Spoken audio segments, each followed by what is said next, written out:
Hi, are you Jarryd, the lawyer who's running the Failure to Warn Medical Negligence Conference for hospital patients? Yeah, that's me. Nice to meet you. Oh, sorry. Yeah, gotta stay safe. Look, the structure of the presentation, why don't you take a seat? We're going to go through the state of liability, and then we're going to go into the critiques of the current system, and then room for improvement and reforms. So yeah, we'll get cracking. Sounds great. Hi everyone, so a little bit about me.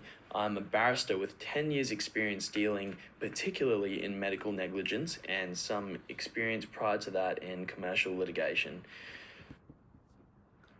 It was reported that in 1995 in Australia, 18,000 people may die each year in hospitals through preventable medical negligence. 50,000 people a year suffer from permanent injury annually as a result of medical negligence, and due to medication errors, 80,000 patients are hospitalized per year. Through a report by Grattan Institute on medical complications in 2018, it was reported that in Australia, roughly 1 in every 9 patients who go to hospital suffers a complication. This figure rises to 1 every 4 patients if they stay overnight. So it's quite obvious that it affects you all as patients. In order to succeed in an action for negligence, a plaintiff must show that there is a duty, that is, in the present context, a duty to warn of material risks, a breach of that duty, that is, a failure in the particular circumstances to give an appropriate warning as to the material risks in the proposed treatment, and causation, that is, the damage suffered must relate directly to the particular material risk not warned of.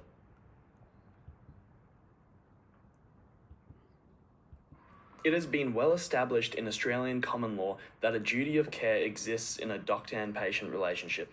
That duty is a single comprehensive duty covering all the ways in which doctors are called upon to exercise their skill and judgment. It should also be noted that hospitals owe a non-delegable duty of care. It's relevant we begin our discussion of breach of duty with Bolam and Frioune Hospital Management Committee, and subsequently the Bolam test. The Bolam case used to be the leading UK case for breach of duty, yet it was never accepted as authority in Australia. The Bolam test established the rule that a doctor is not negligent if he acts in accordance with a practice accepted at the time as proper by a responsible body of medical opinion. The High Court rejected the Bolam test in what is now known as the most significant case for medical negligence breach of duty, known as Rogers and Whittaker. Mrs. Whittaker had been nearly blind in her right eye since age 9. In 1983, at age 47, after a routine eye checkup, she was referred to the appellant for possible surgery. The appellant, Dr. Rogers, advised her that he could operate on her right eye, to remove scar tissue, to improve its appearance and possibly restore significant sight to that eye, as well as assisting in the prevention of glaucoma. Following the operation, there was no improvement in her right eye, and Mrs. Whittaker developed inflammation and sympathetic ophthalmia, which had the chance of 1 in 14,000 in her left eye, which led to complete loss of sight in the left eye and thus almost total blindness. The relevant question the courts had to decide here was, did the doctor's failure to advise and warn Mrs. Whittaker of that risk inherent in the operation constitute a breach of duty? And the courts decided that yes, it did. The doctor failed to advise Mrs. Whittaker of this risk, and that was a breach. The court held that a doctor has a duty to warn a patient of a material risk inherent in the proposed treatment. A risk is material if, in the circumstances of the particular case, a reasonable person in the patient's position, if warned of the risk, would be likely to attach significance to it, or if the medical practitioner is or should reasonably be aware that the particular patient, if warned of the risk, would be likely to attach significance to it. So here, Mrs. Whittaker was blind in her left eye, so the doctor should have reasonably been aware that she would be interested in the risk of potentially being blind in her right eye. Breach of duty is now codified in the Civil Liability Act under Section 9(1). A person does not breach a duty to take precautions against a risk of harm unless the risk was foreseeable. That is, it is a risk of which the person knew or ought reasonably to have known, and the risk was not insignificant, and, in the circumstances, a reasonable person in the position of the person would have taken the precautions. Along with Section 9, there is a more relevant section for failure to warn cases, codified in the Civil Liability Act, under Section 21. It provides for a proactive and reactive duty of a doctor to warn of a risk. There will be no breach of duty by a doctor to warn of a risk unless the doctor fails to give the patient the following information about the risk. Section 21(1)(a), information that a reasonable person in the patient's position would require to enable them to make a reasonably informed decision. Section 21(1)(b), information that the doctor knows or ought reasonably to know that a patient wants to be given before making the decision. So you can see here there is both an objective and subjective requirement under Section 21. Causation is provided for under Section 11 of the Civil Liability Act. For causation to be established, the plaintiff must prove that the breach of duty was causally related to the harm suffered, that is factual causation, and in the circumstances, it is appropriate for the scope of liability to extend to the harm caused by the breach. Section 11 provides for some further clarity in regarding determining causation in failure to warn cases. Section 11(3) presents that the test to determine factual causation rests subjectively upon the question, would the plaintiff have proceeded with the treatment had he or she been warned of the risk? If the plaintiff would have refused the treatment, then the harm can be said to be causally related to the doctor's failure to warn.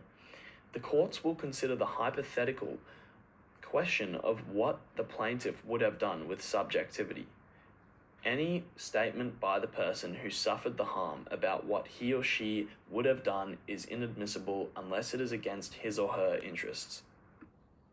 It's relevant to look to the common law to see how the courts apply factual causation. In the High Court case of Chappell and Hart, the court found that there was a causal connection between a doctor's failure to warn and the injury that occurred to the patient, in that had a warning been given, the patient would not have undergone the operation. In that case, the doctor failed to warn the patient that she could sustain serious damage to the quality of her voice, which ultimately occurred. Now on to scope of liability. Once again, scope of liability is provided for under Section 11 of the Civil Liability Act.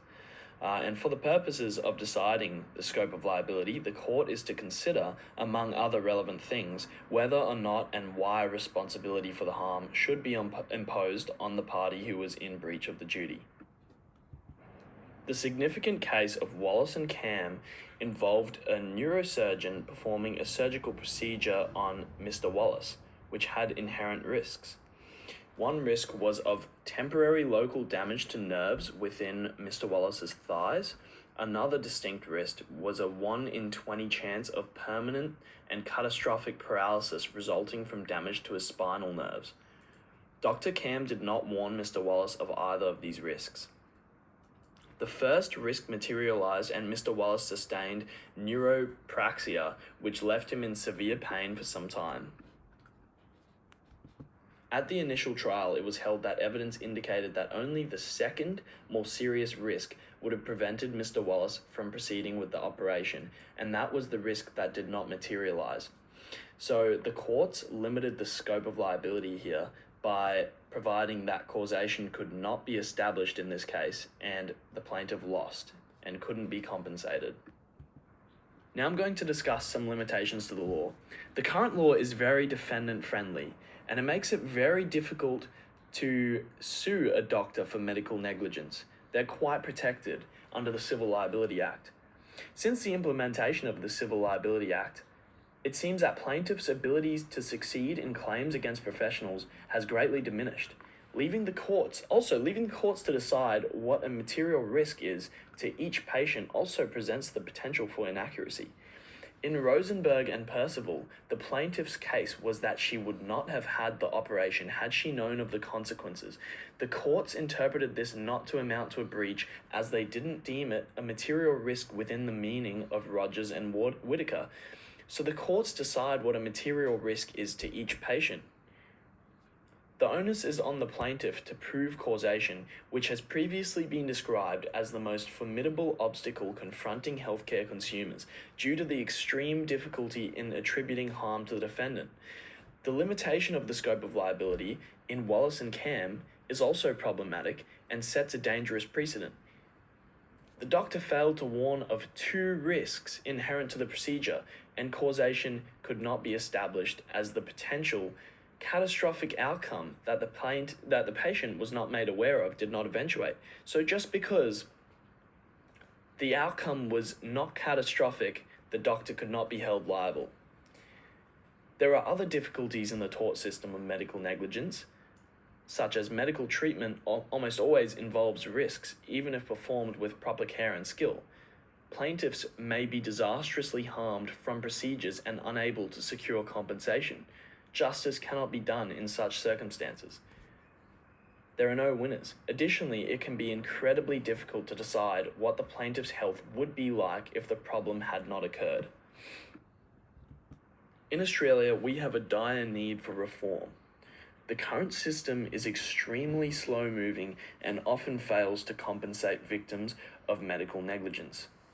Additionally, it's also harder for plaintiffs to prove that there has been a breach and to prove causation especially. Most substantive medical negligence claims take several years to settle, some taking potentially over 5 years. There has been an appreciable, significant decline in personal injury litigation in Australia since each state introduced their own Civil Liability Act, presumably because it's much harder to receive compensation for wrongs done. In tort theory, the tort system is designed to deter medical negligence and compensate patients injured as a result of negligent care. It is argued that neither of these aims are being sufficiently met in the current state of the law. Doctors will not be deterred from medical negligence if they're being let off the hook all the time. And patients cannot be compensated unless they can prove causation, which has proven to be incredibly difficult. It is suggested that Australia introduces a no-fault system of compensation. Schemes such as this have operated successfully in Scandinavian countries, and also notably, New Zealand uses this system of compensation. These schemes have operated successfully in the past. I recommend that Australia implements no-fault schemes for failure to warn cases where it is difficult and problematic to decide hypothetical questions, such as what the plaintiff would have done had he or she known of the risks, and in catastrophic injury cases where the plaintiff needs compensation to support themselves and have been wronged by a medical procedure not necessarily able to be causally related to a doctor. Well, thank you so much for your insights, Jarryd. I'm surprised that defendants are so disadvantaged in medical negligence claims. Yeah, well, I'm glad you learned something, Tynan. Hopefully I can reform the law so that you guys stand a better chance. Yeah, well, thank you so much for the talk. Sorry, you gotta stay safe again. So, anyways, I'll catch you later.